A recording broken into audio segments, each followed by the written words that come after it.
Wala pang isang linggo sa pwesto, tila may basher na si Speaker Bogie D sa Kamara.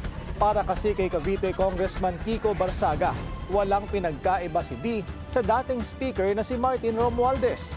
Yan ang agenda report ni Mavic Trinidad ng Abante. Tila hindi pa rin nakamove on si Cavite Congressman Kiko Barzaga sa kanyang mga ipinaglalaban. Pagkatapos kasi ni dating House Speaker Martin Romualdez, si House Speaker Bogie D naman ang kanyang pinagre-resign. Pag may magnanakaw, tapos nakakulong na or nahuli mo na siya, yung best friend niya, bakit susukin mo pa sa bahay mo? Wala naman daw kasing anyang nabago. Bukod sa close sina D at Romualdez, matagal daw na nahimik si D sa mga isyong kinasasangkutan ng dating speaker. Si D ay isa sa mga deputy speaker sa ilalim ng liderato ni Romualdez noon.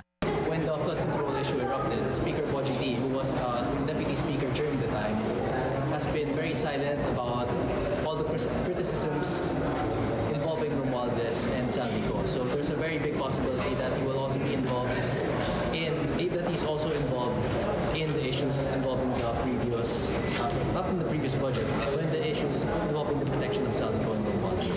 Muling itinulak ni Barzaga ang kanyang sarili bilang kapalit ni D sakaling mag-resign ito. Pero bukod sa kanya, pinalutang din ni Barzaga ang kaibigan niyang si Navotas Representative Toby Tiangco na qualified sa pagka-House Speaker. He's been very supportive of me when I went against Romualdez. He's one of the few congressmen that stood with me against Romualdez. Nagsampa na ng reklamo sa House Committee on Ethics si Barzaga laban kay Antipolo Representative Ronaldo Ronnie Puno. Ito'y matapos questionin ni Puno ang kanyang mental health. Pero may iba pa raw bala si Barzaga.